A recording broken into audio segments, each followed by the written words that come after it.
Good morning, and we are live. I am very excited. I'm really happy. Got a little bit of bad news. I don't mean to be weird about it, about being excited and happy, and still having some bad news to talk about.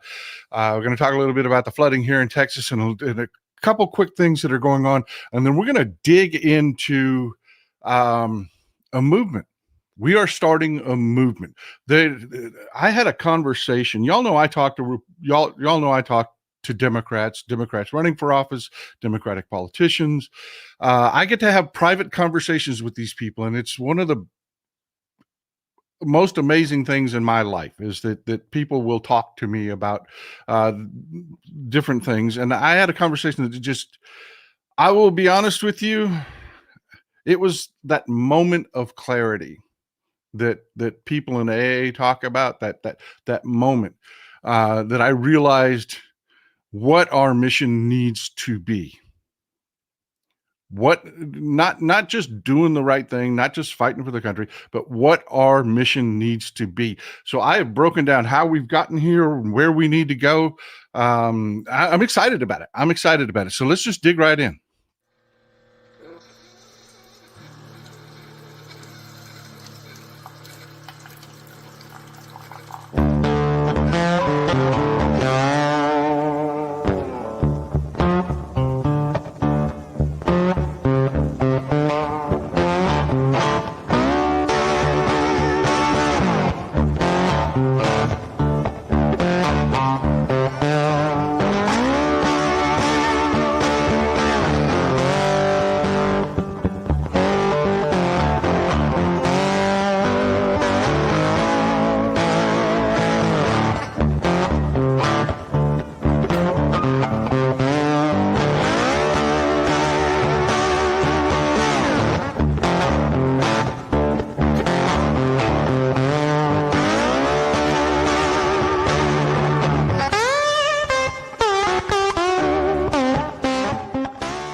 Want to start out a show. You know, we're a community here. We really are. And one of the mods here, Andrea, she is so super helpful. She's so wonderful. Her dad just had a birthday. I want to say happy birthday, Richard. And I'm glad you got your cup, man. Thank you for watching the show. Thank you for always being here, brother. I'm telling you, you people being here, that is what it's all about, because we are going to change the world, man. I'm telling you, we have a new mission. You're going to love this. Richard, happy birthday, brother. I'm glad you had a good day. Um, on a more somber note, this has happened down here, and I want to thank all of you for reaching out with concern. You know, there's flooding down here. I am so far removed from this. Texas is a huge state, folks. And I really appreciate you being concerned. Texas is a huge state. This is as far from me as, say, if this flooding was happening in Vicksburg. Yeah, I mean, I'm nowhere near it. I'm fine. We're good. We're all good. We're going to talk about that area. This is a real tragedy. They've found they're up to 51 dead this morning from the flooding, and yes, there are still a huge number of those babies that were at Camp Mystic in Kerr County are still missing. We've had some good news. They found one girl up in a tree, and they were able to get out and rescue her. But the rescue efforts are difficult, to say the least. This is why. This is what we're talking about, folks. This is my old stomping grounds, man.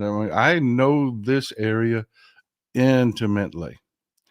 This is San Antonio. To give you a reference, this is San Antonio here in South Central Texas. This is northwest of San Antonio is where the worst of the flooding has been. A lot of people are. The big question is how? How did this happen? Um, you need to understand the area, folks. This entire area is not like unless you've lived in an area like this, you won't really understand what I'm talking about. In this area, it's limestone. It is. It's limestone, and it's hilly. It's the beginning of the hill country, what we call the hill country.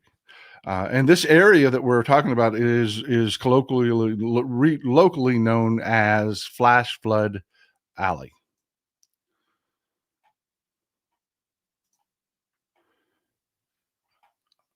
I'm sorry, Richard. I thought it was your birthday, man, and we were celebrating. I apologize, Richard. I'm so sorry.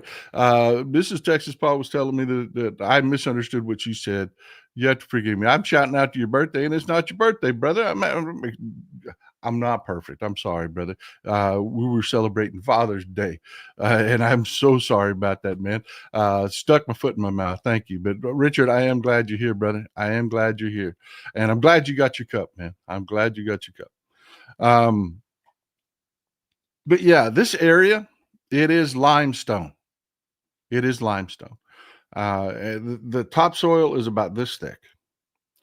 But y'all made a lot of fun of Mitt Romney when he made that comment about, and I'm not defending Mitt Romney here, about the being back in Michigan and the trees were the right height. If you haven't grown up in an area like this, and then moved to an area that, like, I live in a forest now, I completely understood what he was talking about. 100%. If you live in this general area, the biggest tree you might see is an old oak tree, and it's about 40 feet tall. That's it. Cedar, what's down here they call cedar trees, are bushes. They're bushes. I have cedar trees. Cedar trees get 50, 50 feet tall here. There, they may get 16 feet. You can push them over with a tractor, and they'll just fall right over because there's nothing for the roots to grow into. Why I'm talking about this is why this place is known as Flash Flood Alley. By the way, some of the best water you'll ever drink because of the limestone. The water will pools into lakes and there are actual areas with caves and whatnot where this water will flow into, and it will be filtered down through that limestone into the area around here is fed by the Edwards Aquifer, massive underground aquifer. Some of the best water you will ever drink, really. It's a little on the hard side, but it is primo. Anthony Saints, hey, Paul, stay safe and hope Trump is about to fall flat on his face with Russia. Yeah, we're going to talk a little bit about Russia here in a little bit. This is ugly. But look, let's dig into this map. Let's dig into this map. Let me give you an idea what we're talking about. This is Hunt, Texas. It's right outside Kerrville. Kerrville is northeast of San Antonio. This is Camp Mystic. This is where those poor girls went missing. And I'll give you an idea. This is the Guadalupe River. Very popular, a lot of tubing. There are several towns on the Guadalupe River that Green is a great one, where you could just rent tubes and go casually. This was a satellite image done in the summertime, and you could tell because the Guadalupe River kind of dries up in places in the summertime. It does. It is not much of a river compared to what people that live on like the Ohio River and the Mississippi River. If you look, you see it just kind of dries up a little bit here and there. But a good rain will restore it immediately. People love to go tubing after a good rain. This is Camp Mystic. This area right here in Better Days is Camp Mystic. I can't stress to you how fast these floods happen. There's nowhere because it's all limestone, the water cannot soak into the ground. There is no ground to hold the water. It's actually hilarious. I've had family come to visit that don't live in Texas, and we'll drive by something that's labeled such and such creek, and they'll be like, "Where's the creek?" There's no creek. Why do you call this a creek? And because it's just a wash with nothing in it. But when it rains, it fills up immediately because there's nowhere for the water to go. It takes a very long time to soak in. So flash floods are part of life in these areas. It is literally known as Flash Flood Alley. But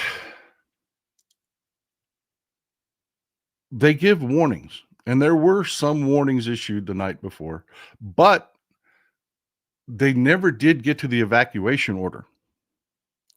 We've had over 600 layoffs at the National Weather Service, 1,000 at NOAA, and they are taking a good hard look at what notifications were sent out because some of those layoffs were in this area.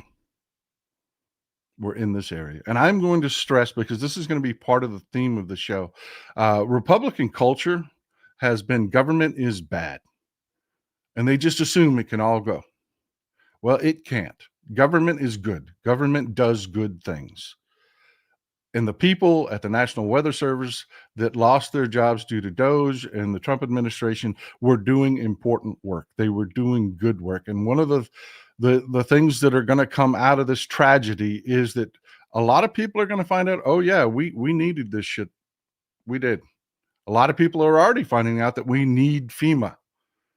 They didn't invent this stuff because it was Tuesday and they were bored.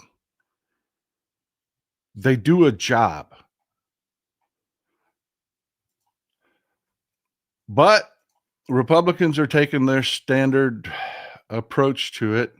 Uh, this is Chip Roy. This is his district out there, U.S. Rep. Chip Roy, whose district includes the ravaged area, called it a once-in-a-century flood and acknowledged that there would be second-guessing and finger-pointing as people look for someone to blame. No, this happened about 20 years ago. It's not once in a century. It happens about every 20 years. He doesn't know what the hell he's talking about, but he's already doing the go on attack and attack people that are asking questions because you don't want those answers to come out. You don't want to be held responsible. And he knows that it's his buddies, it's the little local Republican cadre that are actually responsible for this failure down there. And he just doesn't want that to happen. These are the people that keep him in power. So he's automatically already attacking people. He got so much pushback on this idiotic statement that he's actually rolled it back a little bit and he reissued the statement, but then put a caveat on the end of it. Well, I understand in a tragedy, people want answers. Well, no shit, Sherlock. No shit. They're trying to blame Biden and Dems, even going as far as to say that some people sabotage. I know. The crazies, the nutters, and there are people out there that are dumb enough to believe this. George Carlin, I love to quote this. George Carlin quoted over and over and over again, there's some dumb motherfuckers out there. Yeah, are believing this was a cloud seeding program and we manipulated the weather to kill them. And keep that in mind as we talk about the main part of the show today, that mentality.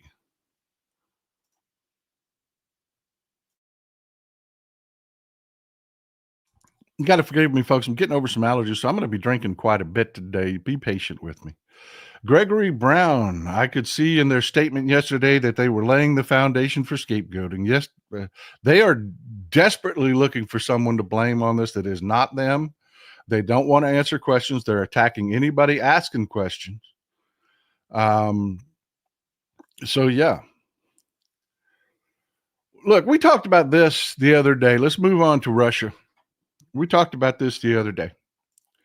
Donald Trump gets on the phone with Vladimir Putin. This is looking really bad, folks. This is looking very nefarious. Very nefarious. Donald Trump gets on a phone call with Vladimir Putin. Immediately after the phone call, Russia does this. Largest single drone attack in the entire war.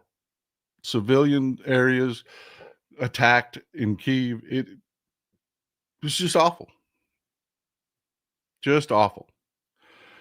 Me and most of the people took a look at this and it's like, man, Trump is Putin's bitch. He really is. Trump is Putin's bitch. He gets on a phone call and Putin just gives him the middle finger. Actually, I'm really thinking it's much worse than that. I'm really thinking it is much worse than that. I think and this is a conspiracy theory. I have nothing to back it up with. I don't. I just look at what people are doing and I go just, okay. Because the next thing that happened was this.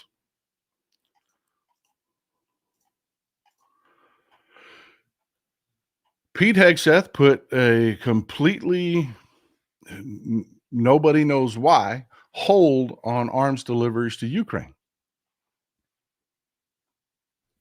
And the arms deliveries he's holding up are the missiles that we need for their Patriot missile batteries and their anti-aircraft batteries and munitions for their anti-aircraft batteries that we gave them.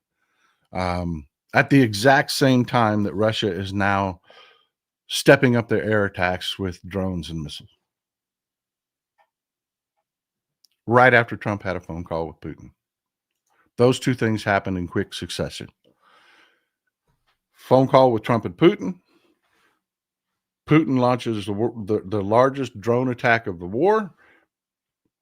We stop delivery of their anti-aircraft ammunition.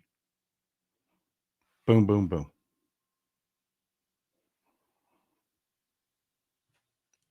This absolutely looks like Trump has gone in with all Putin, 100% in with Putin to force Ukraine into a shitty peace deal. This is what it's looking like. We're going to see how it shakes out. We're going to see what goes on, how it continues on in the future. But that is exactly what this looks like. It looks like that they are kneecapping, um, Ukraine for Putin. It's looking like that's what came out of that phone call. Is Putin said, "Well, then help me win the war."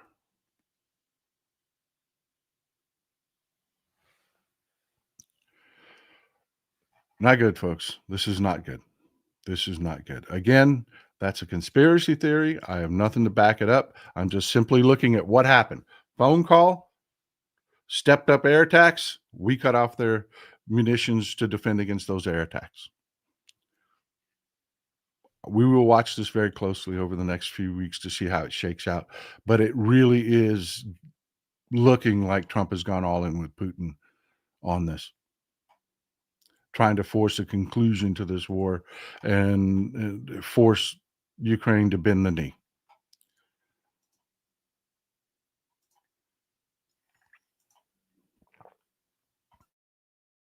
Forgive me for gulping into the mic there. I'm sorry. Hit the wrong button. I was trying to mute.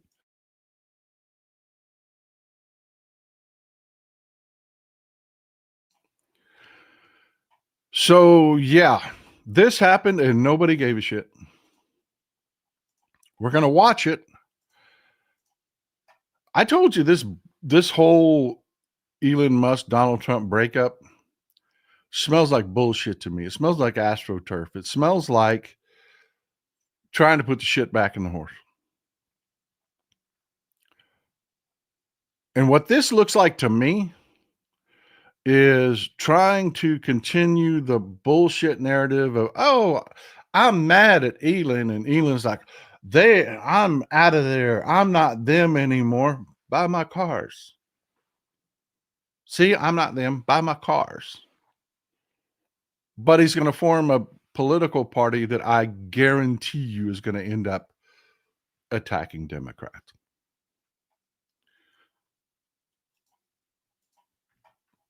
That's just everybody yawned when he did this.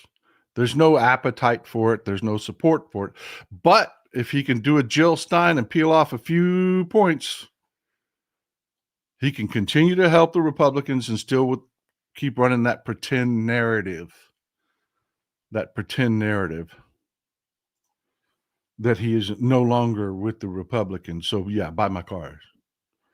Stephen Leach, Europe knows that it cannot afford to let Putin win. Europe disappointingly has pulled the old Neville Chamberlain playbook out of storage and dusted it off. They have pretty much sat back and watched this happen. Yeah, they've given Ukraine some weaponry, some great Leopard tanks. They've helped them in that respect, but I don't understand. This is right on their doorstep. If this was going on in Mexico, do you think the U.S. military would stay out of it? No, no, they would not. And I don't understand Europe's reticence to get involved. I don't. Neuropilot, thank you for being here. General Maliak and General Budinoff disagree with Trump. I would bet that they do. I would bet that they do. But look, we got a problem here. I had a conversation. I was saying I had a conversation. I'm not going to call him out. I'm not going to call him out by name. But I was having a conversation with a Democrat who's running for re-election. And we were talking about what we Democrats need to be doing. And of course, like most Democrats, he was just blowing off everything I was saying. And then told me what we need to be doing is this. Let me find it.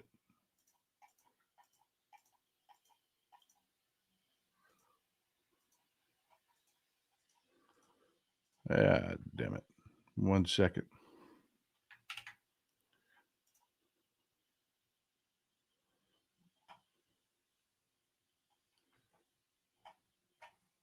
Give me 1 second. I do apologize for the delay.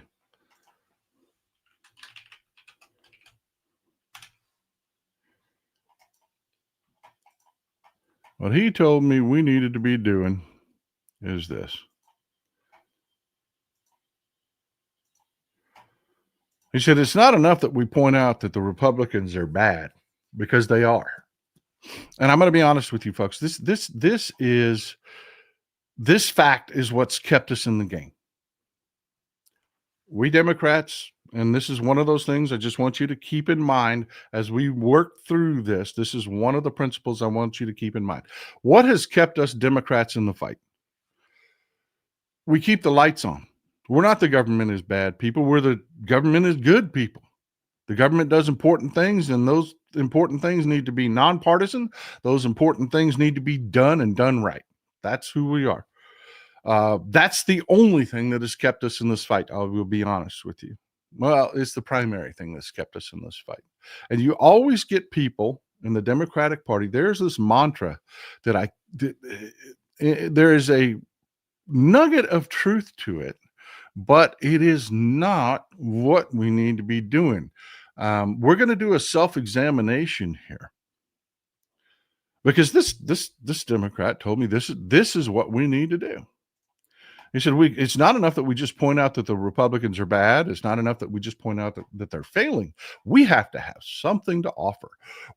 Like this, like Newt Gingrich did. We need our own contract with America.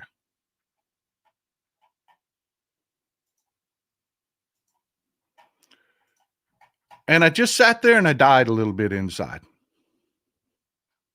I did. I just died a little bit inside, because I could not get this man to understand it's more than that. It is more than that. Yes, we need to offer good policies. Let me tell you about my policies. But that whole mindset is why we're here today. And I could not get him to understand that. He believed that in his heart of hearts, that if we just offer people good policies, they will come along. Duh. But it still doesn't explain how a party as awful as the Republicans have been able to slug it out with us and in some cycles win. There's more to it than that. Do we need to offer policies? Of course. Duh. Is it going to change what is at our core our problem? No, it is not. And that conversation, it really did. It just made me die a little bit inside. And I've been him and hawing about it. Isn't Elon Elon the third? It don't go away. Yeah, no, he is George. He is not going away. I agree with you. If that's your message right there, yeah, he is not going away. He is not. He is part of the Republican movement. He believes in that shit wholeheartedly. That is who he is at his core. He will be helping the Republicans. He will.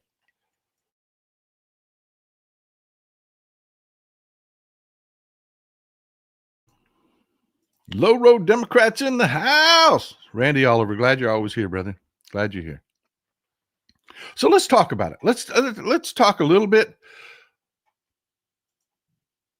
how we got here. This is Lee Atwater. We've talked about it a little bit before. This is Lee Atwater. What the Republicans figured out a long time ago is it just can't be about policy. They need a culture. And Lee Atwater knew that big time. And not only did they need a culture, they needed to define our culture and who we are. And the politics of personal destruction was born. And the fake actor presidency was the first of it. This is Lee Atwater with Ronald Reagan. Lee Atwater was the mentor for Karl Rove. Karl Rove knew this in the extreme. The Iraq War, bombs bursting in air, they understood for the majority of the Americans, and this is the message that you and I have had, the conversation you and I have had about we can't forget everybody isn't us. You people are informed. You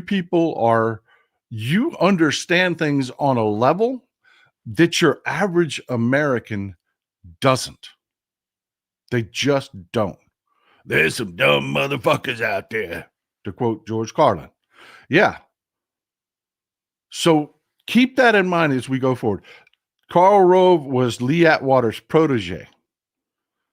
And he very much continued Lee Atwater's work. And the whole point of it was to serve their broligarchs, but to develop a culture that was a positive culture for their base that they could glam onto. Also, while defining us as negatively as possible. And we're going to keep that in mind as we go. AJC, preemptive leave for the cussing jar. Keep it up, Paul. Thanks for being here, brother. Thank you. This is the core of it. One second. Don't know how, but I had some images taken down. I apologize, folks. This is the core of it.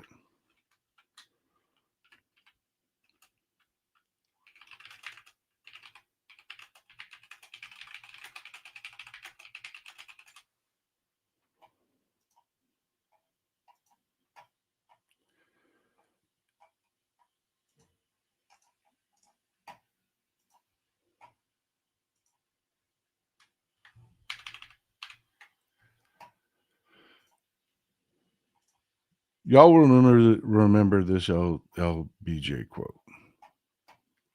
If you can convince the lowest white man he's better than the best colored man, he won't notice you're picking his pocket. Hell, give him someone to look down on and he'll empty his pockets for you. Now, I don't want you to be too literal with this because that concept applies. It runs through the core of the Republican Party. It is, they are good and we are bad. They are good people no matter how miserable, shitty they are, and we're bad. That is the basis for all of this. It is the foundation for which they built. Now let's talk about what they built. George Allen, sorry, Paul, I thought Elon is very sick from ketamine. He can afford the best doctors in the world. Unless he accidentally overdosed, he will be around for a long damn time, unfortunately.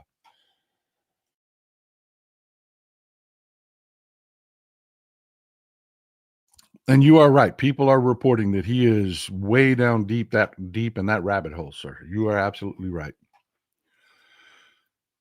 This is Don Regan. Let's talk about the different directions this went. This is Don Regan. He was Reagan's chief of staff. Now, you need to understand, Reagan is a lot like Trump. Reagan's brains were pudding. He was an actor, but as far as policy and running things, he wasn't anything. He was shit. He was not the guy running things. Don Regan was the former CEO of Merrill Lynch. He stepped away from Merrill Lynch to come be Ronald Reagan's chief of staff. Don Regan ran the Reagan administration. And Don Regan brought with him this aspect of it. Reagan thought unions were communism. And I don't mean socialism, I mean communism. And these old guys, everything in their core was to fight communism. Got to fight that communism, always. And in his heart of hearts, he believed that unions were communism. And he believed it so much that he went around to every corporation that he could find, and he told them, outsource your jobs. Send your jobs overseas. Build your factories overseas. Outsource your jobs to undercut this communist movement that is the unions in our country. They are more dangerous. He really believed this, folks, and he really did. This was the core of our jobs moving overseas, was this belief. And they ginned up an entire culture around it to make this okay. There was a story. Remember, this is before the internet. This is before, chat rooms. And there was a story that Republicans pushed down through their organization. And it was that there were union workers. The reason America is suffering, remember, this is the 70s. We had a recession. On top of that, other countries had rebuilt after World War II. They were blowing and going. Their industries were back up and running. And you had people like Mr. Honda selling his Honda Civics. At the exact time, we had a huge, massive gas crunch because of OPEC. And that's a whole nother show about what caused that. Just know that it was there. That's what was happening. We had a recession. We had a turndown. We were facing stiffer competition for our domestic products. Remember, at this time, we were building Lincolns that were big as a bus.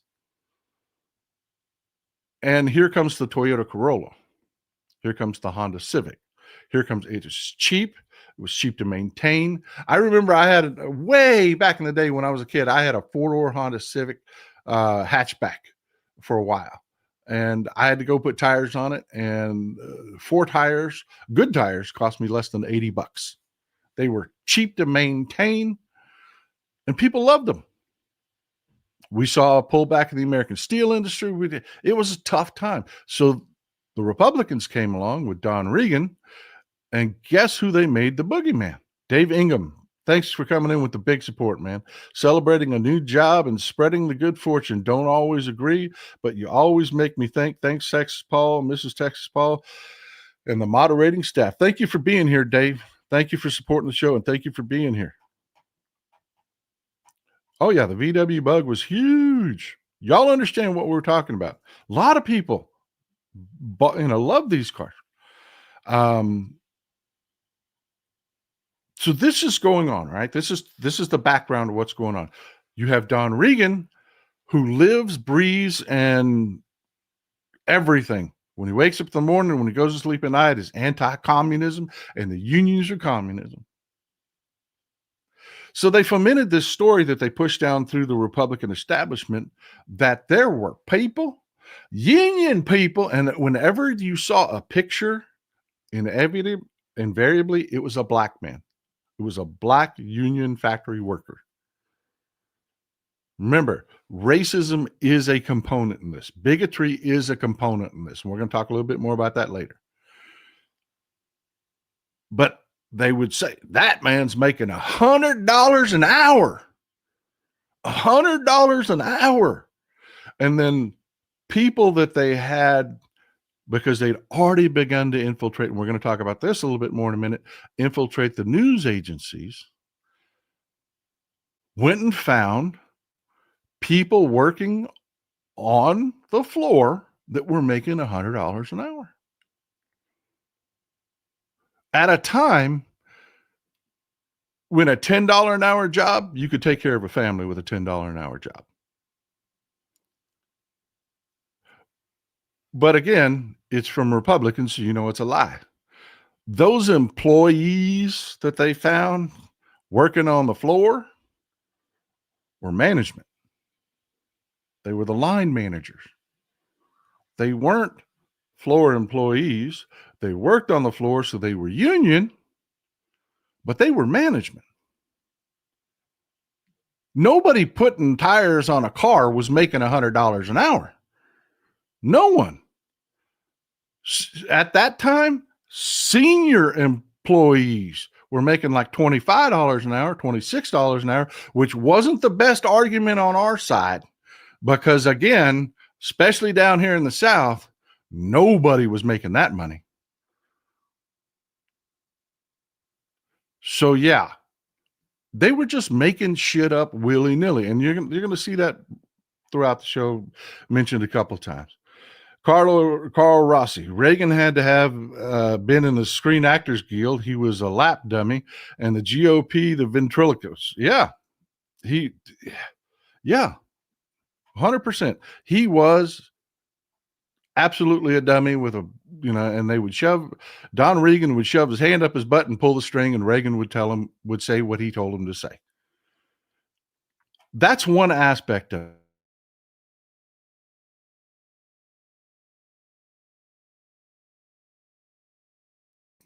This is big, folks. We got to stick. There's going to be several points. Now, I want you to take that and set it aside for a second and keep it in mind. You've got the foundation of it, which is the bigotry. You've got Don Regan that's working on the corporate end of it. And you know what? I'm going to reorganize how I'm going to introduce you to people because I want to extend on this Don Regan thing and how Democrats lost corporate America. We went all in on support of the unions. We did.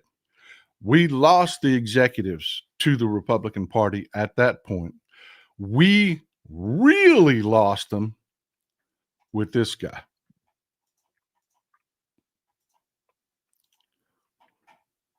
And y'all are badasses if y'all can name him before I do. This guy made every Republican coming into office sign a pledge. They had to do it, and they had to do it publicly. Now, remember, we had at that point lost the executives. We were pro-union. We were pro-worker. We lost the executives. This guy controlled the money. I love you people. Martha, I'm telling you, one of our granddames here. Hello. One of our granddames here. Lost my train of thought there for a second, folks. Hold on.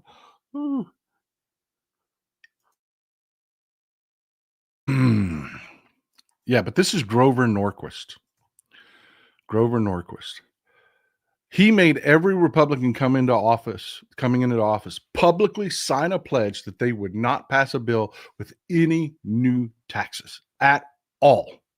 He's also the person that famously issued the quote that he wanted to shrink our government down to the size of a baby and then drown it in a bathtub. Very much on message with government is bad.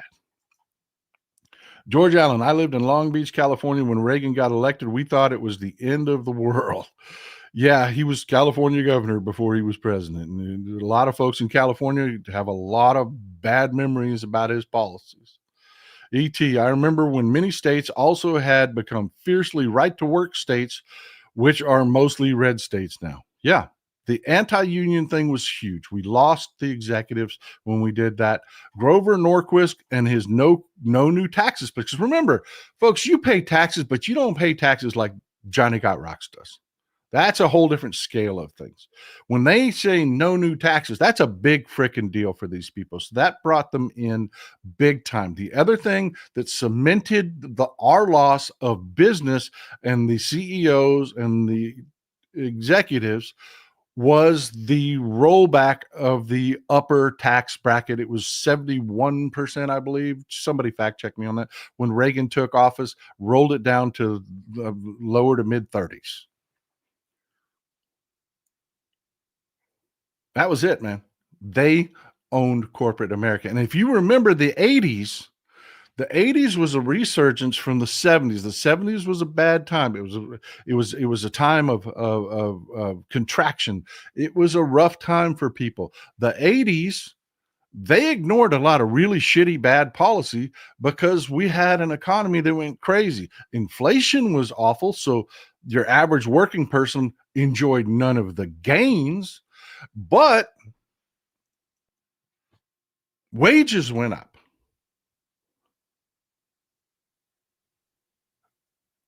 And your average person isn't really smart enough to put it together that their cost of living went up more than their wages.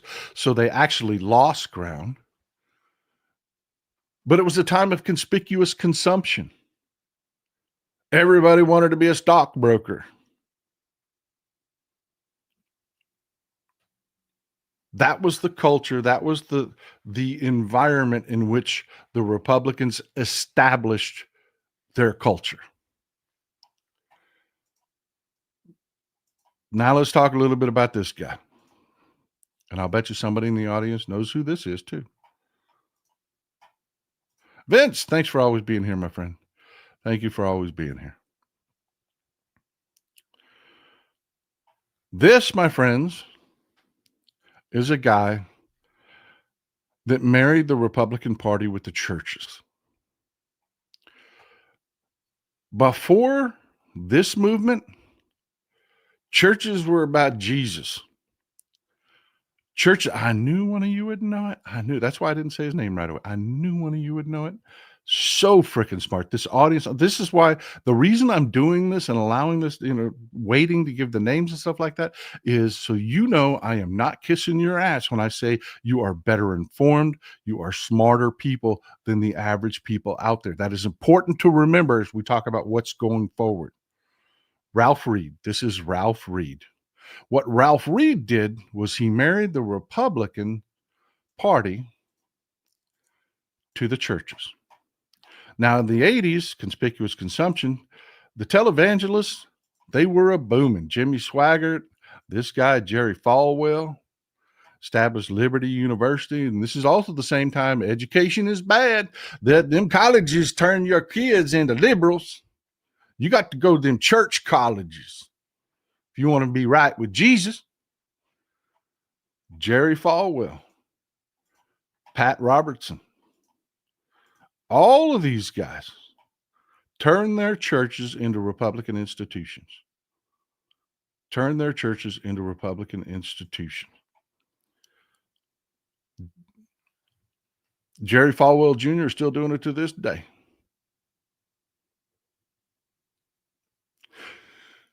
Folks, I want you to be mindful of this. Now, we've lost the executives as the Democratic Party, but we've got the unions. But the unions are under attack. But we've lost the executives. Now we're losing the churches. And everything the Democratic Party stood for was basically Jesus's message. How the hell did they pry the churches away from us? Abortion. Prior to this, churches didn't give a shit about abortion. They didn't. It was a medical procedure. It was a medical procedure. What was their problem? Well, what the Democrats do is more what Jesus Christ tells us to do. So we can't sit here and just preach the message, the gospel of Jesus Christ, because it's basically the Democratic platform. You know, I am my brother's keeper. I take care of my fellow man. I am, and I know that quote is not what that is about, but just roll with it, people. John Gomez, can you tell us why we need government? And thank you for your live. Because government does things that we cannot do as individuals or locally, for that matter. No local entity, no group of people can get together and put together a national weather service that warns us of flooding.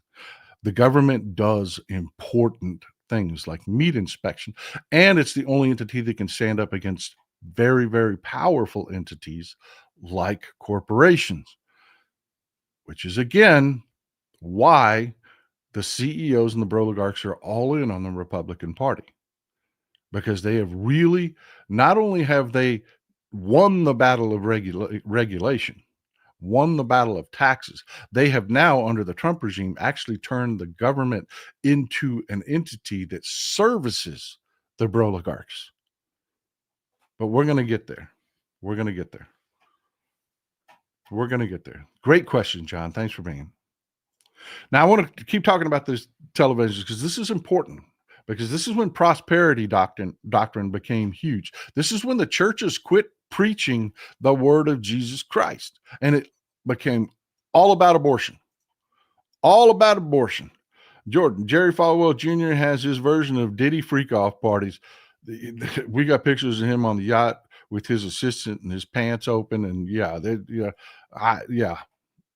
I'm not. I can do a whole story on that, a whole show on these people.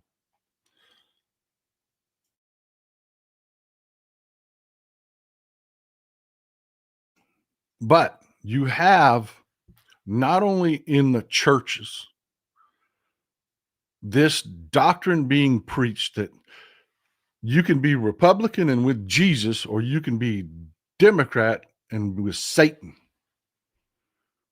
because they kill babies. And there's more to it than just that. And we're going to talk, we're going to move on to that. But you need to be aware. There was an entire movement, began with guys like Ralph Reed and this next guy, Katie Kirkendall. Good to see you. Just a little something to show how much I love the community. Thank you. I appreciate you. I really appreciate you supporting the show. I do. This is Brent Bozell. And Brent Bozell, most of y'all probably, I didn't wait for you to tell me his name. Most of y'all probably wouldn't even know who this guy is, but he was very, very, very big behind the scenes.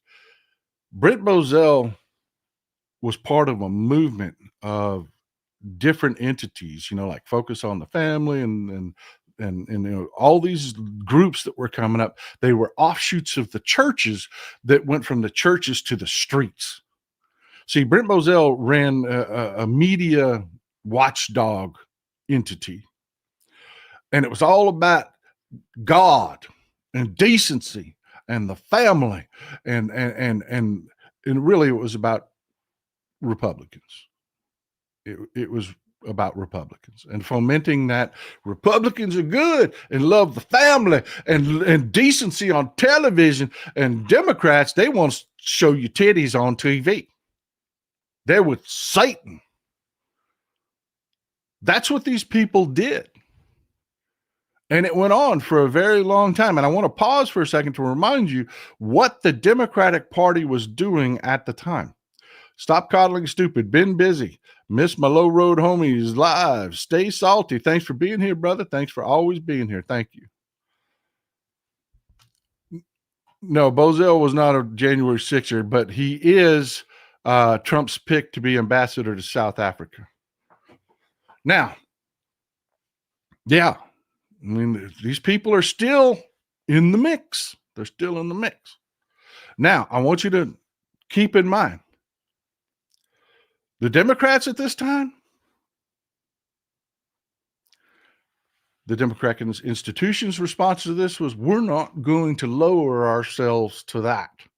That politics of personal destruction stuff serves no one. And they're right. They're right. It serves no one. Serves no one.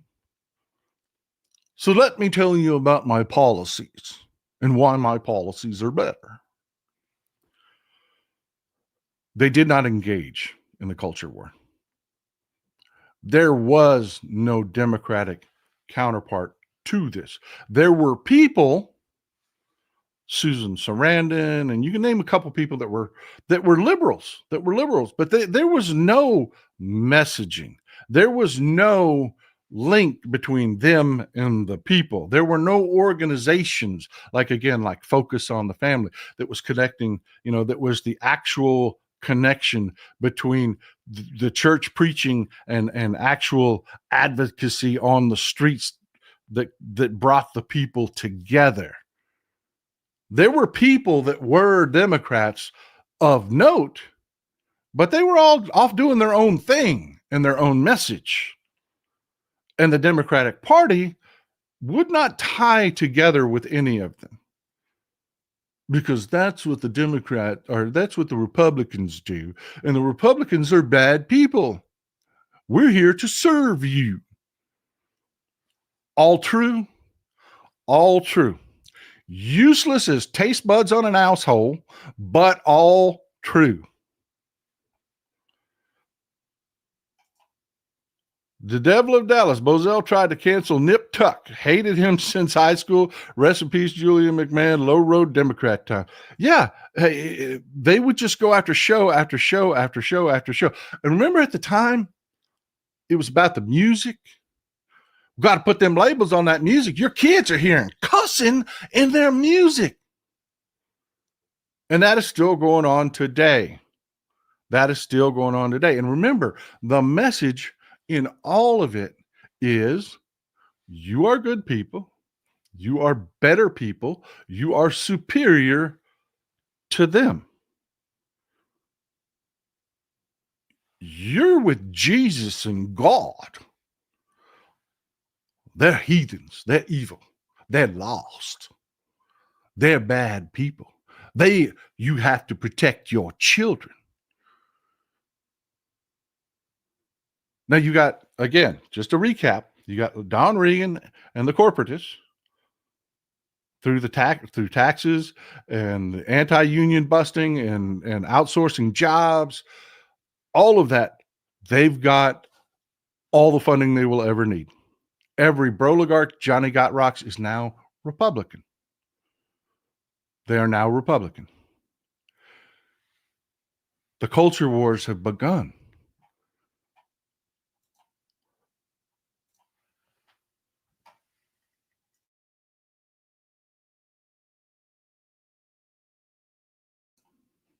Now we got guys like Lee Greenwood. Proud to be an American.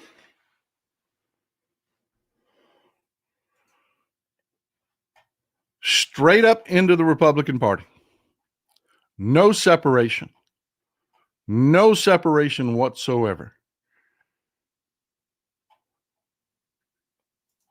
Only Republicans are patriotic. Only Republicans are patriotic. And they're singing these country songs. And they're saying, it's all about you, baby. It's all about you. John Rich is another one. No daylight between him and the Republican Party. He is in the Republican Party. You had that kind of thing going on. That's been going on. That is late stages of what's going on. Exactly. John Voight and all of these other people. Now, the difference being, you're going to get Republicans and righties, and some trolling here is going to say, oh my God, Hollywood is all liberal. It's all, yeah, they were all doing their own fucking thing. Democratic Party had nothing to do with it. They were preaching their own messages. But these guys are working. They are tied in. That messaging is clear. That messaging is clear. And the way they got these guys is they went in and they extended the culture wars into everything your average lowbrow person enjoys. This is how one of the ways they undermined the unions as well. Unions are working people. But if you can tie NASCAR to the Republican Party,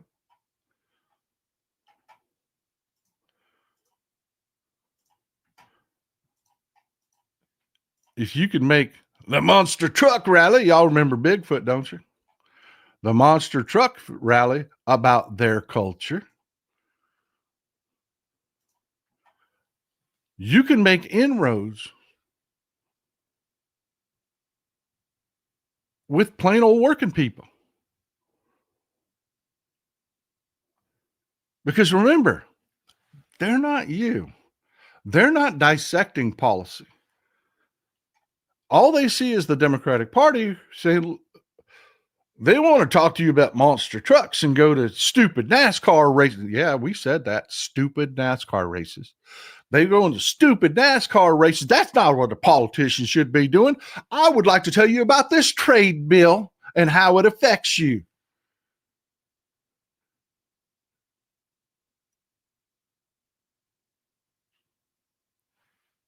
Do you see how they are building culture, building a culture? And it doesn't matter that it's based on shit. It doesn't matter that they're screwing these people, that everything they do when they is screwing these people, because every election, now they've got unlimited money from the oligarchs. They make it about something that is labels us as something that is against what they believe in. We're not, we Democrats, we're not the kind of people that go drink beers and go to NASCAR bullshit. We are. I love a good monster truck rally, and I hunt. I love my guns, man. I do. I love shooting. I'm deaf because of shooting. Beyond extinction, love, do you think we can get Dem leadership to change? We're working on that. Hang in there. Hang in there. We are descending into oligarchy, and I am hell no. I hear you. And we're going to talk about how we stop it.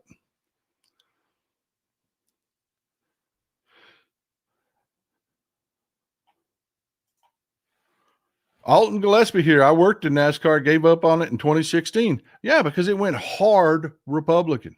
And then don't forget, the bigot component never goes away. The bigot component never goes away. Now, NASCAR said, we're not going to be bigots. We're not. Hell, we got a black driver. We're not going to foment these messages. What did that serve to do? It made us anti-NASCAR. When really we were trying to say, look, it's for everybody. It is. It's for everybody. Everybody can love NASCAR. The Republicans had already established themselves.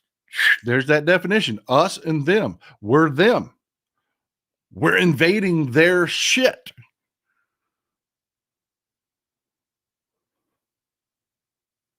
And then on top of it, we're trying to force our culture into it. Now, I'm not saying that's correct. I'm not saying that's right, anything like that. But I'm telling you, from their point of view, we did nothing but cement their beliefs in their minds. And their Republican politicians were more than happy to play that bigotry card. Bridget McKinney, thank you for being here. I appreciate you.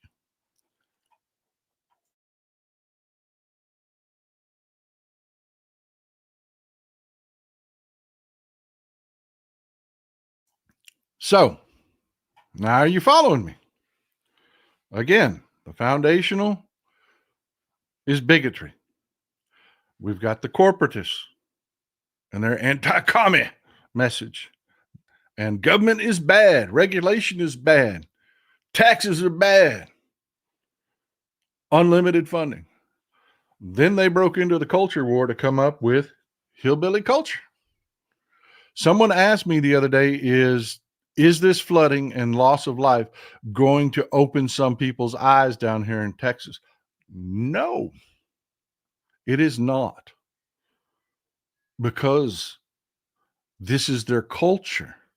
This is who they are. It is more than just politics. For you, it's policy. For them, it is who they are, from their churches to their television to their music. It is who they are. So, no, Uvalde didn't move the needle an inch. Helen, we had to kiss. Keep it simple, sweetheart. Yeah, we're getting there. We're getting there, but we're not there yet. Then things like this started to happen. See, it was kind of bumbling and blunt, because Republicans just can't run shit. They can't. They're just bad people, and they really can't really run shit. They're good at grifting, and that's about it. But man, they had some true believers. Where I talked to you before about Barside, the guy that created the Triplite fortune, just donated $1.6 billion to Leonard Leo and the Federalist Society.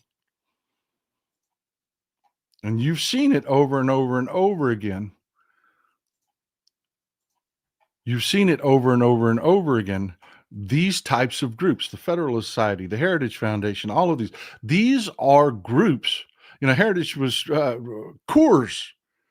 John Coors was one of the foundational members of the Heritage Society. A bunch of broligarchs got together to create the Heritage Society. Down here, we got a couple of billionaires. Diane Kenyon, thank you for being here. Appreciate you. You got a couple of billionaires that are just Abbott sugar daddies. We've talked about them before.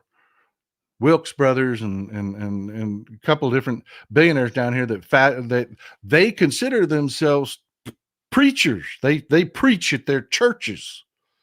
Not only are they tied in with the anti-tax, anti-regulation, but they're also 100% in those churches. You've got Donald Trump talking about God. It's so freaking awkward when he does it. You can tell there's nothing religious in the man, but he talks about God. And you get these televangelists that go up and lay hands on Donald Trump. You see those awkward ass weird pictures, because Donald Trump is the living embodiment of everything that is the opposite of what Jesus Christ preached. They're betraying their own faith. But it's the culture. It's the culture. The Devil of Dallas, AstroTurf culture, 4 urban Yankee states like Ohio. Helen, thanks for being here. I appreciate you. There are some that are waking up. There are some that are waking up. 16 Tone Studio says James Tallarico is pointing this out. There are some that are waking up to the movement I am, I've put together community, large communities across several social media platforms so that we can get the message moving. We are going to put it to work. And this is what gives us the edge. Now, I've warned you multiple times about this. This is Charlie Kirk. He's the founder of Turning Point USA. He is it's just the weirdness of it, that you've got a community college dropout that is on every college campus, almost every college campus in the country, pushing Turning Point USA. It is literally the Republican Party in our universities. They preach a culture, and this is where I'm going to tell you our opportunity, our window has opened up.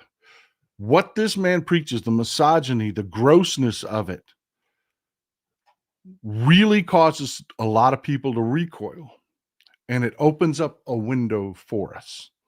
But you need to understand, he is talking to your kids, and you need to be aware of it.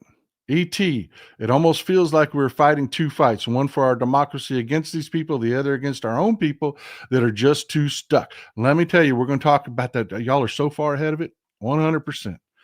Amy Manuel, Rick Perry prayed for rain in a mega church after slashing funds for the forestry service during a drought. Excellent example. Excellent real world example of how this culture, they can go stand in a church and pray to fix shit that they fucking broke. Yeah. And they don't lose a soul. They don't lose a person. Stephen Leach, bigotry will always be the biggest contributing factor. It is the foundation. It is the base for which they build their house. It is the foundation for which they build their house. So yeah, you've got Charlie Kirk in the colleges. Now on social media, you got gross people like this that are just preaching straight up misogyny, gross ass, nasty shit. This is Andrew Tate and his brother Tristan. These people are talking to your sons.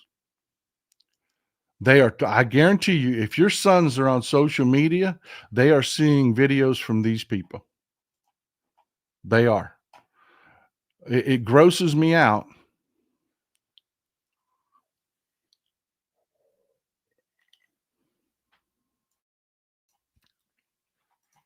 It grosses me out.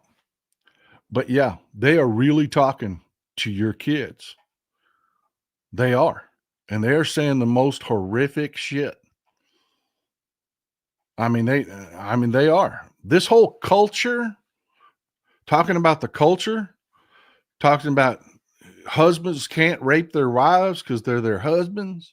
Women need to stay home and take care of their husbands and be mindful of what their husband says and do what their husband says. And all of this is just, it is that conglomeration of perversion from the churches shoved into modern day entertainment like the UFC,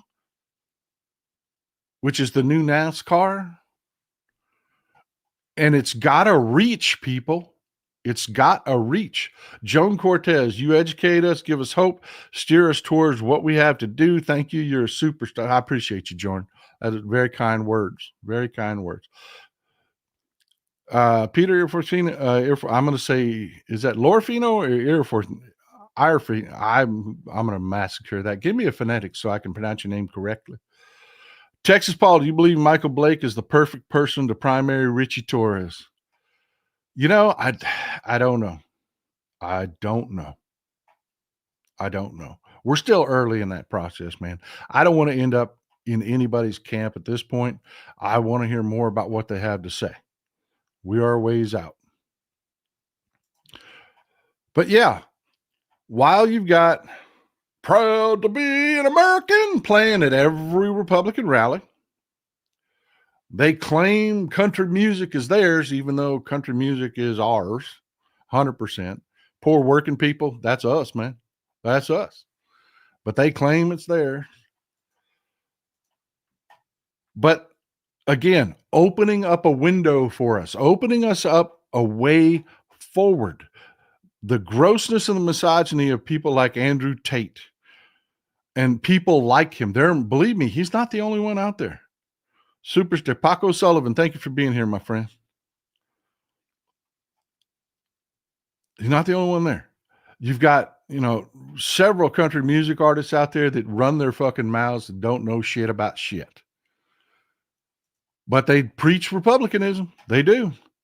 Because that culture war. We're about transgender, making your kids transgender. That's who them Democrats are. We're better than them. Protect your kids. Same message all the fucking time. All the time. Then you've got this. You've got the resurgence of open racism. There was a long lull there where, the Klan weren't real comfortable with marching. But now we've got these groups like Patriot Front and that are all white bigots, Proud Boys, and these groups that have just had a resurgence. Why? Because young men, because of through the cultures, through the churches, through all of these different avenues, they're talking to our young men. George Allen, thanks for always being here, brother. Couple great points today, friend. So you're seeing this resurgence, but there is a silver lining to it. The backlash to the grossness of it. These are not people that were as smooth as they were during the Reagan years. They don't have the things working on their behalf. And you have somebody as gross as Trump. So it's creating an opportunity for us. But we've talked about the Republicans. Now let's clean up our own backyard, because the whole time the Republicans were building this culture, we recoiled from it. As a Democratic Party, we said, you're not supposed to do that. It's supposed to be about policy. The only thing during this time that kept us in the fight, is that we make the buses run on time. We protected Social Security. We protected Medicaid. We protected Medicare. We did the job, man. Democrats would govern. Diane Kenyon, making people feel comfortable isn't our only job as a Democrat. It's easy to change words, but hard to change culture.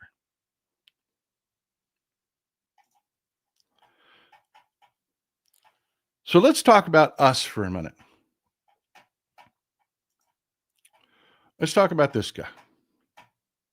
I'm going to talk about several different facets of us, but let's talk about this guy. People to this day still love this guy.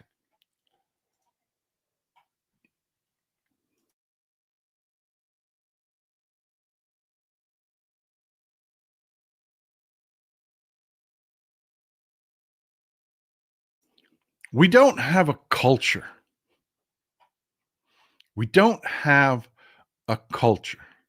So when someone comes along that is popular, that is well-spoken, we really glam onto them. We really do. And they're able to do things. There's so much that Bill Clinton did that I do not agree with. He turned the Democratic Party into Republican light. He did. There's no denying that. 100%. But we glam onto these folks. So all the Republicans have to do is damage them, because there is no Democratic culture. There's nothing where the Democrats say, my identity is this. We look at policy, and that's about it. But then when someone comes along like Bill Clinton, who's culturally appealing, who's a good speaker, we get excited because he's filling a void that we didn't even know we had.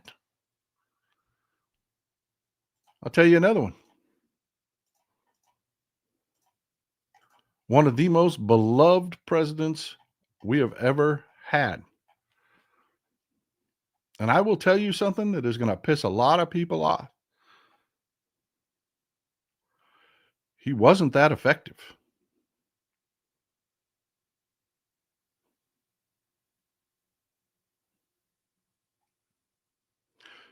Socially, he was hugely effective. He made people screamingly proud to be a Democrat. It became a culture of him, and still is. But the Republicans hindered him greatly. If you just measured what he did, he was a good president. He kept the buses running on time. He protected Medicaid, protected Medicare to a degree, and he gave people access that didn't normally have access to health insurance. But his plan is the Republicans' plan. Obamacare was written by the Republicans. It literally cements private insurers into government healthcare. But God, we love that man. We do. Because he fills a need that we didn't even know that we had. Yeah, exactly. God, I love you people so much. I love you people so much. The amount of knowledge that you have. It's Romney Care. That's right. It was Mitt Romney's program on a national scale. That's what Obamacare is. But God, we love that guy. And I just, man, when he speaks, it it fills my heart. It lifts me up.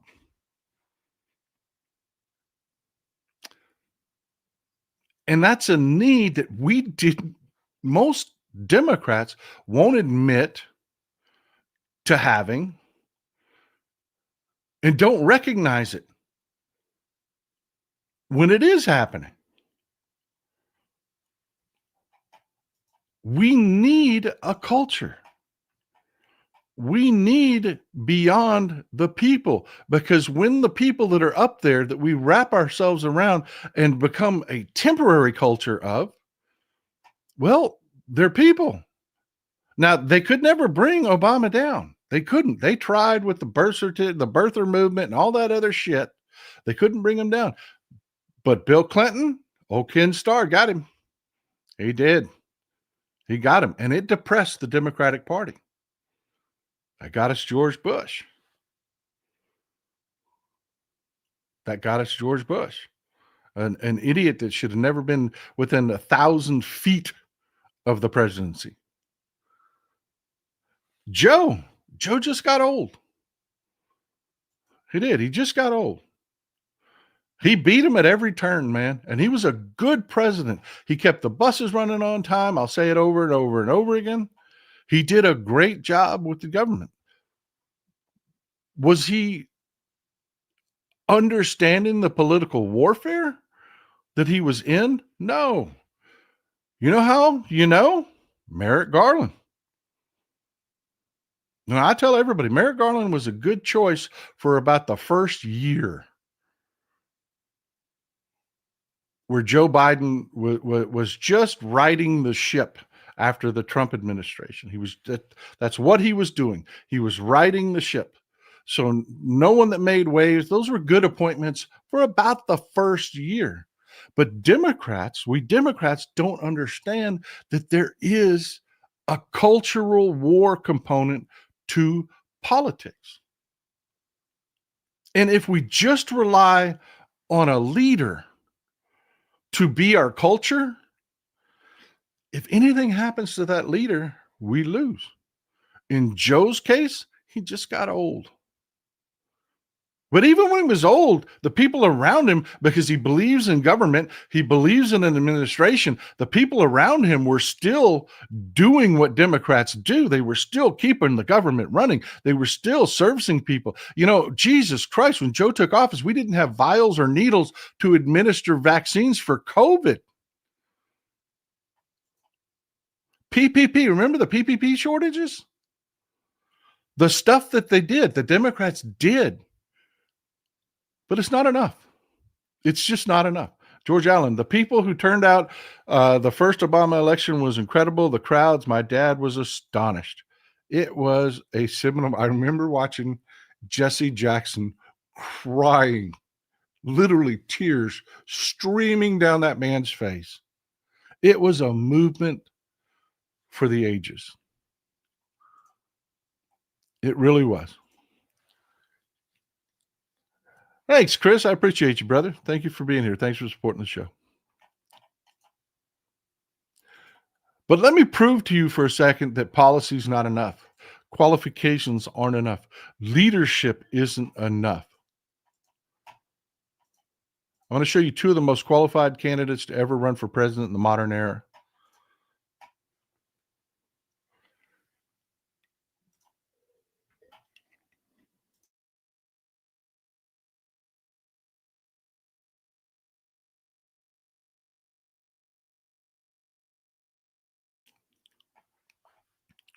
Brilliant woman.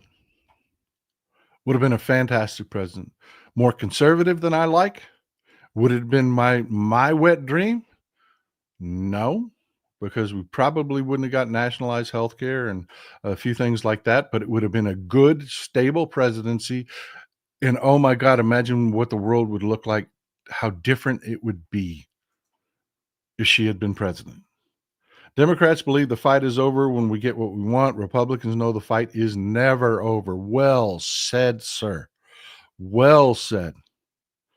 Dying breed garage. Paul, my dad was a working man since the 50s. He told me the best time economically was with Clinton. He didn't care about the scandal because he said they all did it, but didn't get caught. Yeah. Yeah. A lot of people didn't care about that scandal. They didn't. And a lot of people did enjoy the economics under Clinton. It was a good economic time. But he very much did turn our party into the Republican light. Phyllis Rayleigh, I miss Obama so much, articulate and uses multi-syllable words. He's just a good man. You know, you can tell. You can tell. He is just a good man. He is a good person. I would trust him with my children.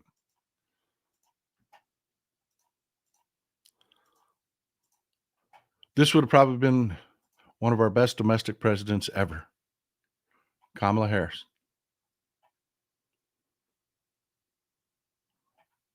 The education, the resume, the work history, the experiences, the empathy, the understanding of the responsibility, that it's your job to make the government work for the people. She would have probably been one of the best domestic presidents we ever had. Wildly more qualified than Donald Trump, who is gross and one of the worst presidents we've ever had, who's already being excoriated by history, and the history isn't all written yet. Randy Ryder, my man, all you've said today points directly to prophecy. God bless what you're doing.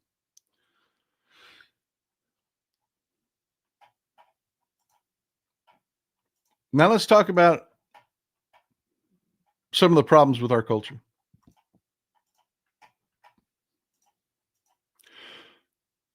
There are some people that have figured out. You say you're us. You say you're on our side.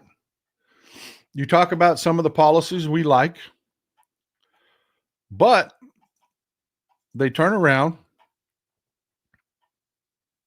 and they ride that wave, that Republican cultural wave. And all the messages, the negative messages that the Republicans come up with, they know there's momentum among the people. The Republicans have built this machine. They have. They have built this machine, and it works. It has been working. You have a party that is fucking awful. Republican foreign policy is fucking awful. Republican economic policy is fucking awful. It screws people. Their domestic policy is fucking awful. How do they stay in the fight? They have developed this cultural machine. And we have on the left these people. Jacqueline Sternberg, thanks for supporting the show. Thank you. These people that it's just about them. It's just about them. They're not willing to sit here and tell you things that will make you unhappy, even if it's true or what you need to hear. Like Obama wasn't that effective of a president. They'll never say shit like that. But they will jump on every talking point that comes out of that Republican machine because they know there's a massive force pushing behind it. And all they have to do is jump on their surfboard and ride it and say, I'm a liberal, I'm a Democrat, I'm a liberal, Democrats suck. And it's their fault. Everything's their fault. And they know there is just cash that will flow in for spreading that message. David Seals, we need to do a recall petition and elections on all who voted for that horror budget. Here, they're Republicans, man. I got a better idea. Just run them out of office. It was Republicans. Beat them. Another part of our culture, problem with our culture is this. And this one's heartbreaking for me because I like Mehdi Hassan. I do. And the man is a brilliant orator. He is. But he cannot stop shit talking Democrats over his one issue. He just can't. He just can't. And how the fuck do you build a democratic culture when you've got people that are that talented who make it their brand to shit talk Democrats?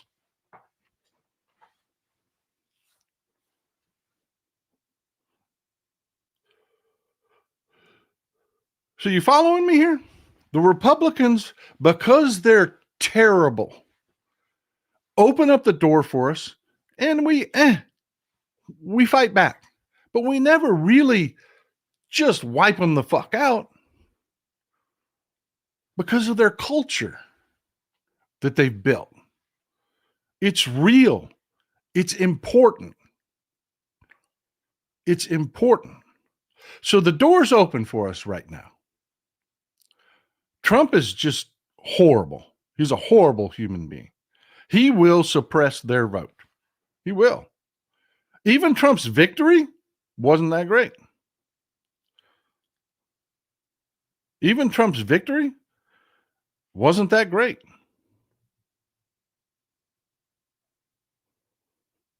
Joe Biden turned out way more people.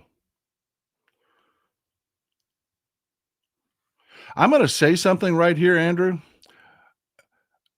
And I can say it because I built communities so large that when I lose you, I can afford it. We're fighting for the existence of our country. We're fighting for the existence of our country. We are. The Republicans have shot their shot. The oligarchs have shot their shot. They are wiping out our social safety nets. And it's going to be much, much worse.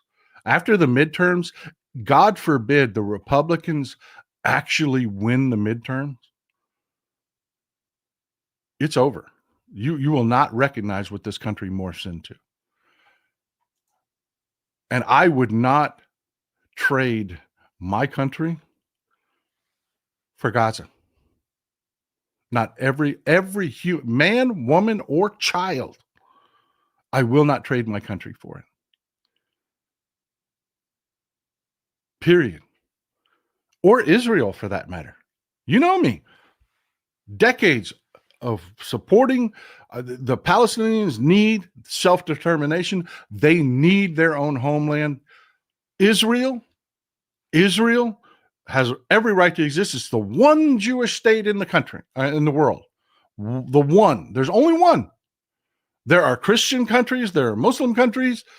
There are countries that pretend to be neither, but they run their they run their policies out of the Bibles. Look what the Republicans are doing.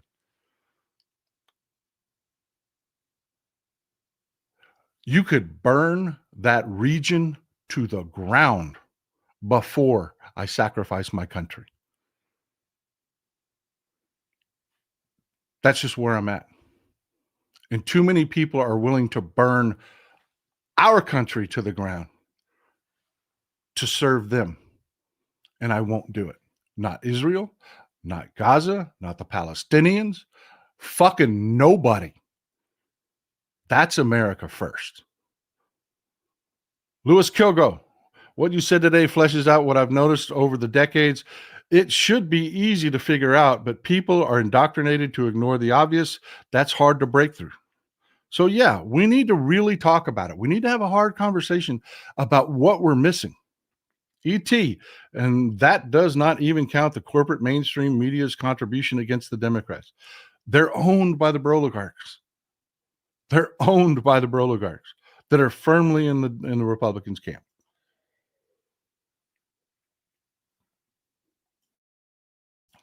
Tawana Stout, thank you for being here. Now, let me tell you about the distillation of the Democratic message and why it's a problem. As those corporations moved out of the Democratic camp, and businesses moved out of the Democratic camp, and other aspects of our society moved out of the Democratic camp, you got to dance with the one that brung you. You do. You have to dance with the one that brung you. And our base, like it or not, whether they're making good arguments or not, has become more and more and more extreme. It just has. The purity tests are incredible. I mean, our culture is cancel culture.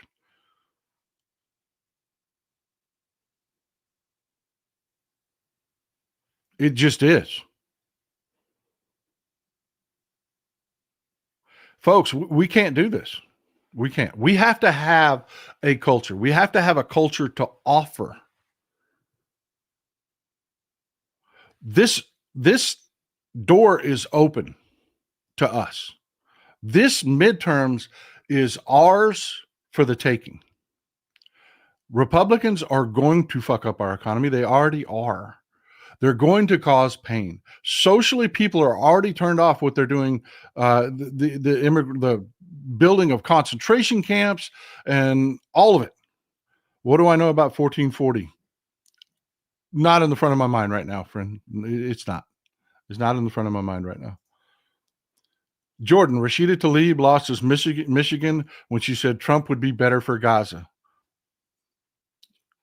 This is what I'm talking about. This is what I'm talking about. As a party, we are highly factionalized. We have become more extreme because so many people have left the table. You got to pay the bills, man. The light bill must be paid. Elections are not free. And if Greenpeace and PETA are writing the checks, they affect your message. And it's that distillation of that message. I had people here in Texas running on taking people's guns away.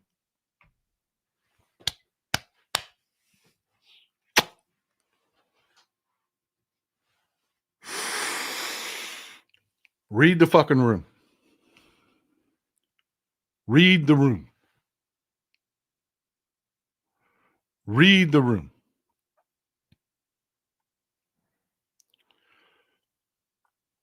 We need more than anything to develop a culture that is Democrats. You are smart people. You are good people. You know, one project that I talked about that just never caught traction was the cookout.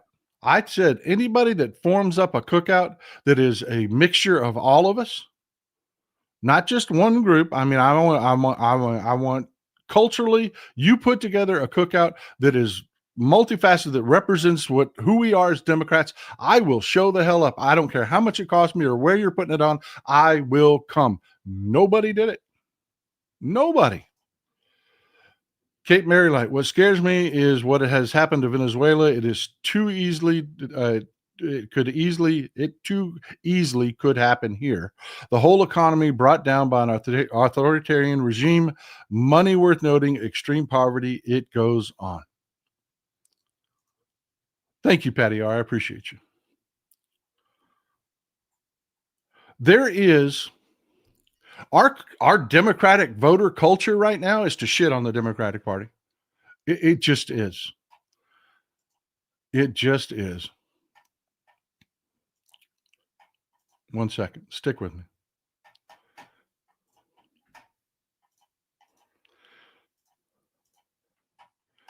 This is my Blue Sky account. I intentionally put these two guys' picture on there. It was bait and did not fail me. Here, old Jeff Autry here. This is our Democratic culture.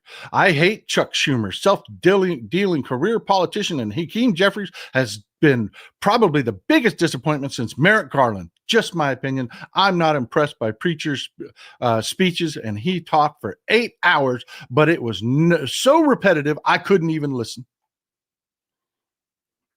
Somebody talking about John Fetterman.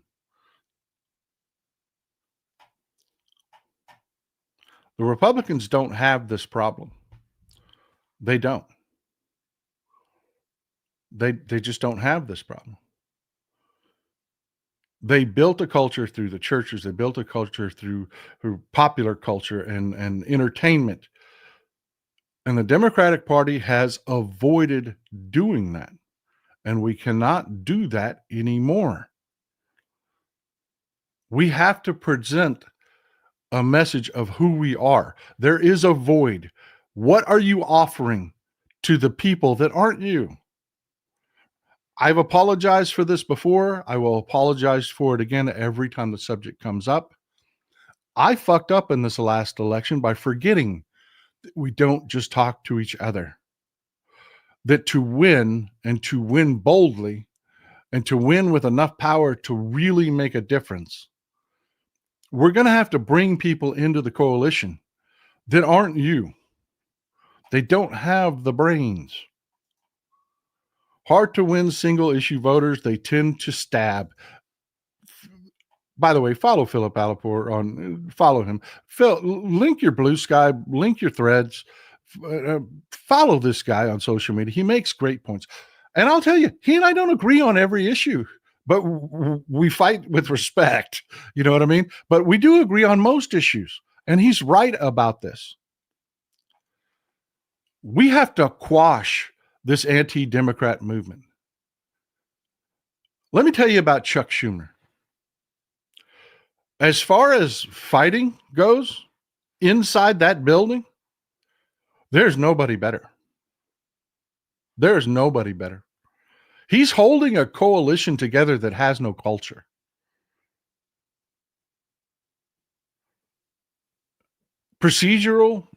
Parliamentary procedural maneuvering, scheduling votes, all of the strategy, none better. There really is none better. Traitor hater, the natural cultural position to the bigotry and hate is America is the world's. Let me read that again. The natural cultural position to the bigotry and hate is America is the world's melting pot. That is a great image and one I highly recommend. The cookout could be great imagery for us to sell as what our culture actually is. It's me. Thanks for being here. We are the people where everybody does better when everybody does better. You know, I talked about the protests, how great it was, how fucking amazing it was to see the little old church ladies standing next to the emos and goths with purple, or pardon me, yellow hair and a mohawk. We are the proverbial big tent. The problem we have is we've got no iconography. We've got no culture to back it up. So the Republicans can define what it is every election. We have to build a culture. And it starts with telling those haters, telling those people that make a living shitting on the Democratic Party to shut the fuck up every time they do it. To getting people with talent like Mehdi Hassan on fucking message. We are not all our own emperors. We are not. We pretend to be on the left, but we are not. That feeling that you get when you listen to Barack Obama speak is the filling of that need. It is that, for that moment, the defining culture of who we are. A good and decent man, and it matters not what his skin color is, what his name is, what his beliefs are. He's just a good and decent man, a father, a great husband, pushing policies that are good for everybody. This one right here absolutely could be. Absolutely could be. He's got the momentum. He does. Right now, the Republicans, knowing that we have no culture to support him, are trying to define him as this radical man. You might as well just put an AK-47 in his hands and put a keffiyeh on his head and call him Hamas.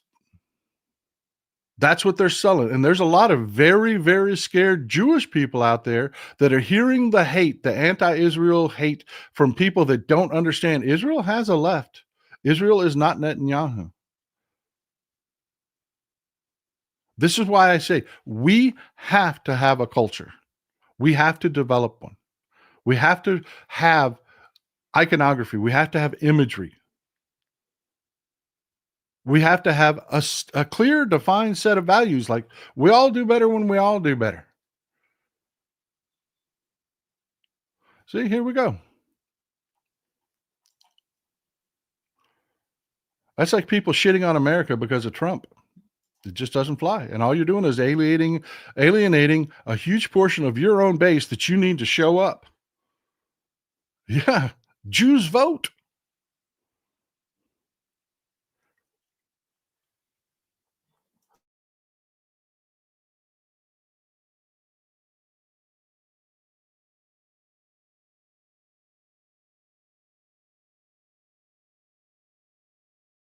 So let's put down the purity tests. Let's really talk about policy. Let's really talk about who wants to do what. Just a second.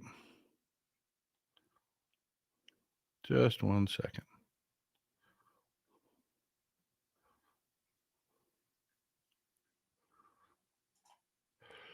This fucker's got to go out the airlock. He is useless to us all. He is exactly what's wrong with us. Not that he doesn't care or want, to protect a certain people. He's willing to burn our fucking country down for his one belief, and he's fucking useless to all of us. To his own cause, he is useless, completely and utterly useless. He will divide us. He will fray us.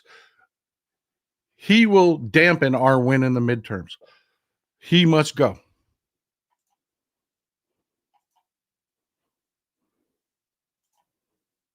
I've already banned him from the channel, folks. So mods, don't worry about it. I got that one. Do you understand my point? There are people that are on social media that say stuff like that. Makes them feel good. Fuck your feel good. We've got work to do. We've got to build a culture, and that culture cannot be those extremes. It can't. It has to be something more. It has to be something more. It's got to be a definition of who we are as a people. And there must be iconography. There must be visual representations of it. There must be proclamations of why we are better, why we are a better option. So to that Democratic politician that says, oh man, we need a contract with America.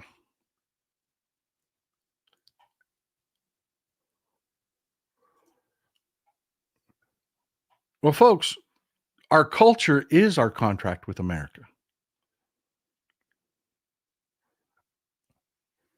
Who's with me? Who wants to do it? Who wants to stop? You know what?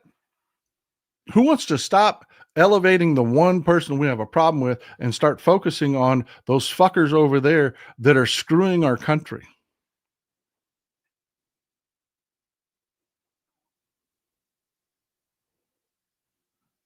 There you go, baby.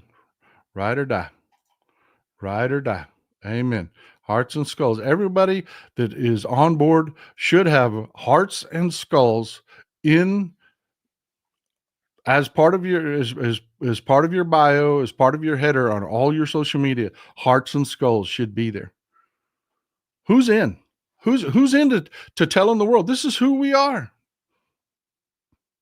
This is who we are. We have to do it. We have to do it. And those it's going to be uncomfortable. It's going to be uncomfortable because extreme voices have become very loud within our party because of the distillation of the message, because of the Republicans drawing out segments of our society that don't identify as Democrats. The message going forward, our message is going to have a broader appeal. We cannot forget that we're not just having the conversation among us. The message must play.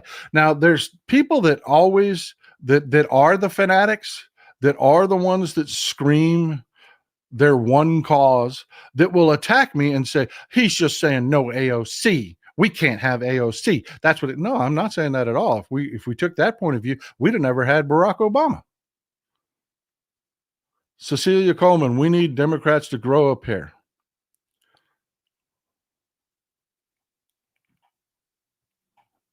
We need positive messaging about Democrats. And I'm working on some one-liners, some things that are easier, starting with we all do better when we all do better. It's who we are. We need to embrace the fact that we are the party of Jesus Christ. Whether you're religious or not, our values are what he preached. And you need to say it openly. I don't believe in that religion. I don't. It's just a fact. If you read what the man preached, we're the closest thing to it on the face of the planet. We're actually taking care. You know, if God came to us as he came to Cain and said, where is your brother? Our response wouldn't be, am I my brother's keeper? No, our response would be, let me go find him, make sure he's okay. Because that's who we are. That's who we are. That is our move. That is what we must do. This opportunity has opened itself. It's presented itself to us. We are going to go into the midterms. We already have momentum. We do. Doing this, becoming more culturally identified as Democrats, proud Democrats, will do nothing but add wind to those sails. And it will give us a hang time, an ability to fight. Look at what Republicans do whenever they lose an argument. They run back to that culture. They go to whataboutism, that one example they were given of why. And I'll give you an extreme example. Republicans actually tried to pass a bill. I actually think this one did pass. It was in a local, I don't remember. Somebody will remember. One of you people are sharp. It was a local bill where schools could not put litter boxes in bathrooms for their students to use.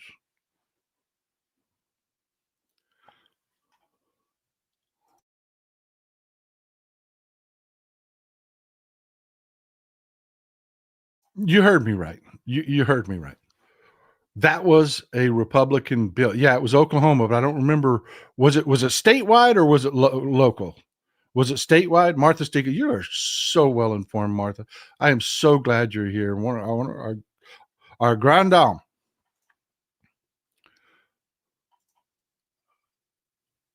Connie, thanks for supporting the show.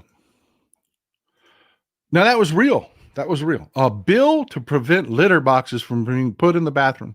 Why? Because the Democrats were like, this is stupid. We're not going to play this game. Can you cite anywhere where a school has put litter boxes in a bathroom for people? Where people, our children are so identifying as being furries that they shit in litter boxes. Can you show them to, no, they couldn't. They couldn't.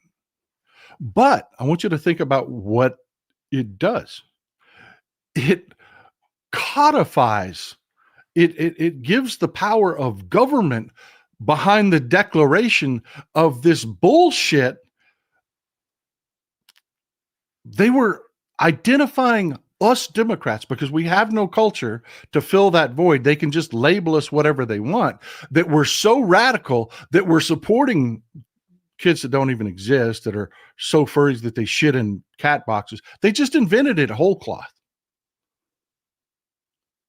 But by codifying it into law, the stupids that are not you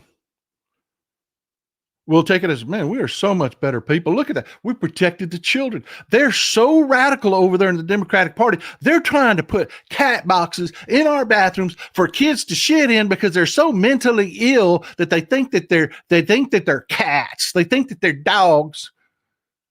That's what the Democrats are. And while Cletus is thinking that stupid shit, Johnny Got Rocks is poking him in the butt, taking every damn thing he needs. That we Democrats are saying, we're not going to argue about that stupid shit because we're trying to stop this from happening over here. And Cletus is only focused on that they passed a law that defined us as the people that want cat boxes in the bathroom. That's real, folks. Google it. That is real. That is why we need a culture.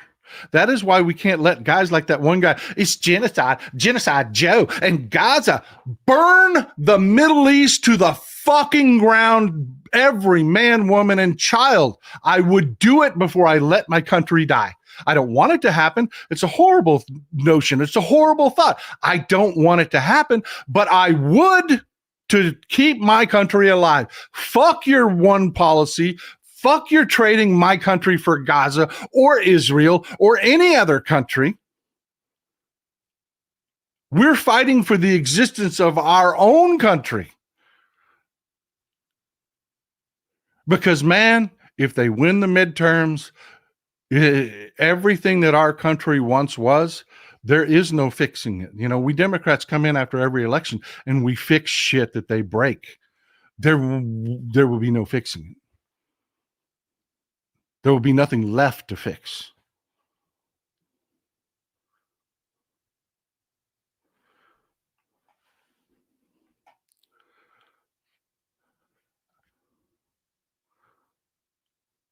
Oh my God.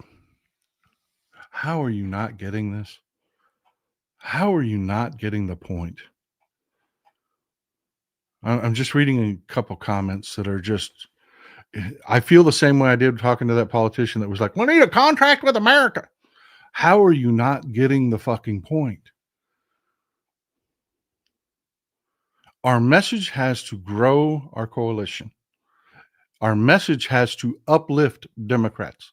Our message has to provide a culture that represents who we are. Of course, Democrats don't fucking support genocide. What the fuck is wrong with you that you don't understand that?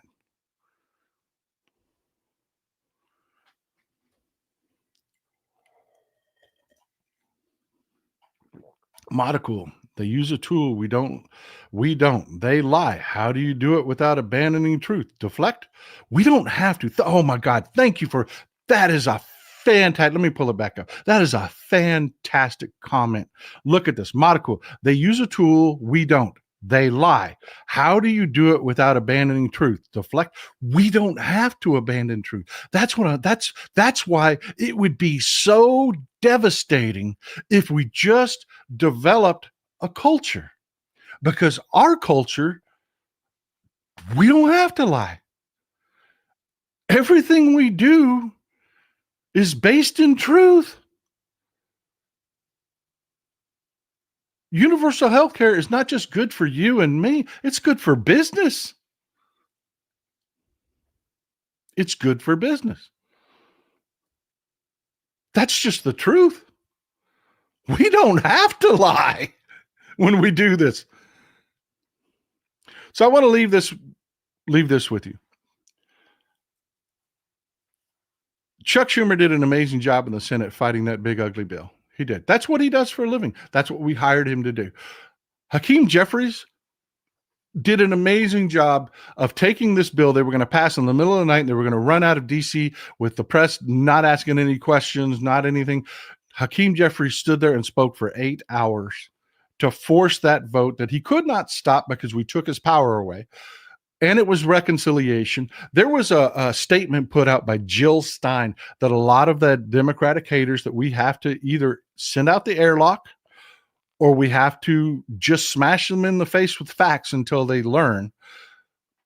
Jill Stein put out a message that said, the Democrats didn't even want to talk to me about a filibuster. They ignored the filibuster. They wanted this bill to go through. They wanted it.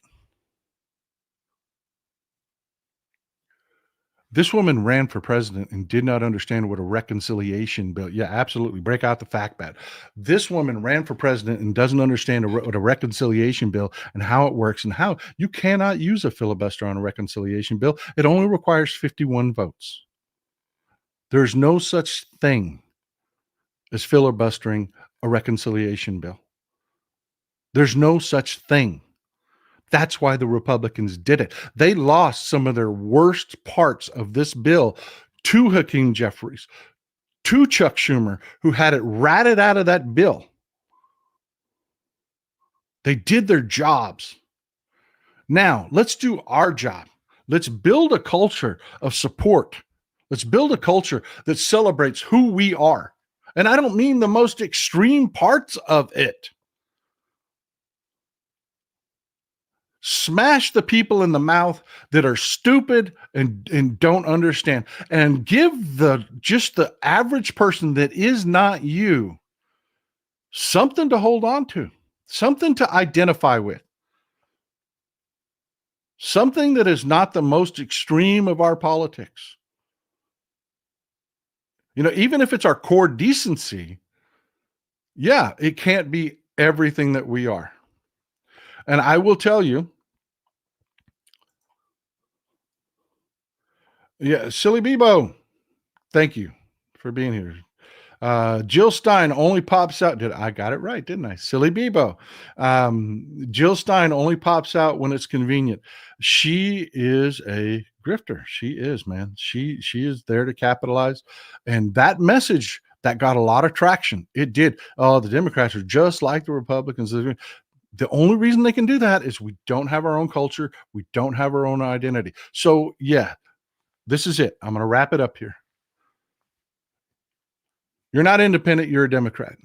You have hearts and skulls. Let me see the hearts and skulls. You've got hearts and skulls in your bios, on your social media. When people ask you about the hearts and skulls, that's a ride or die Democrat. That's somebody, it's a real simple message. Hey, I know the Democrats are the only way forward. Oh, but the Democrats today,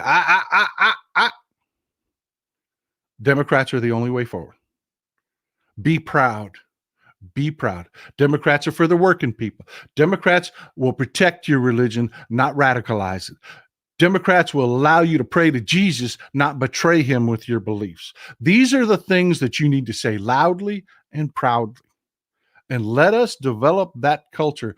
When somebody says, what is a Democrat? You'll know. You'll know. Let us not hang our hat on the next person that's a good speaker that comes along that we want to follow, because that just means that all the Republicans have to do is damage that person, and they've got all the money in the world to do it. All the money in the world to do it. Love you, folks. This is Old Texas Paul. Enjoy some Texas cities at night.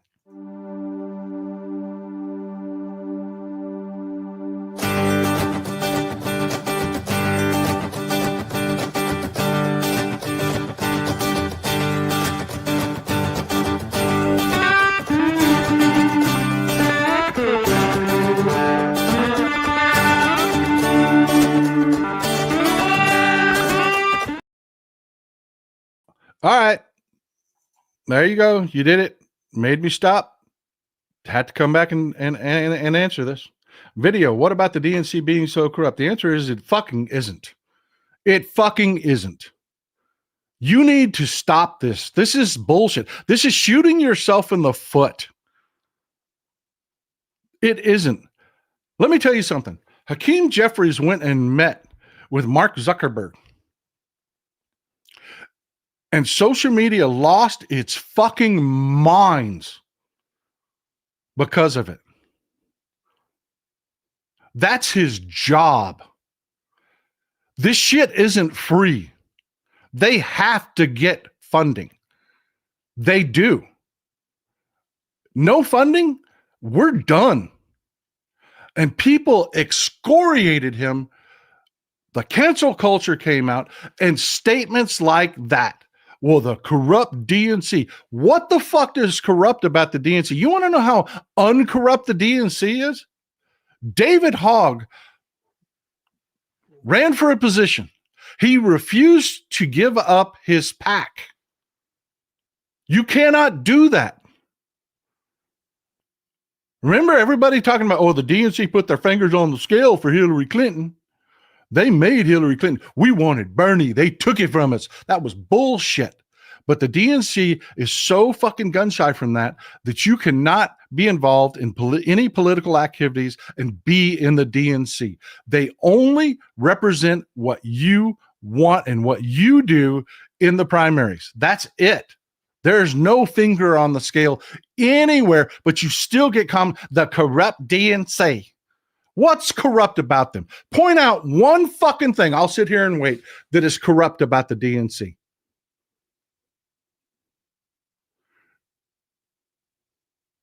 The fact is they aren't. It's you've got one person that's their own emperor that wants something to happen, and the DNC doesn't do it for them. That one thing that they wanted, that one person, AOC should run everything. So therefore, it must be corrupt. Stop it. Stop it, people. This is what I'm talking about. This is what I'm talking about. We have to develop a positive fucking culture, and we cannot keep lying about ourselves and doing the Republican work for them. We need a positive democratic culture, and it starts with us. Ralph Reed did not do it. He went to the churches, and the people in the churches did it for him. Don Regan didn't do it. He went to corporate America, and corporate America did it for him. Brent Bozell didn't do it. He went out to moms all over the damn country, and they did it for him. This is on us. Building this culture, building this identity is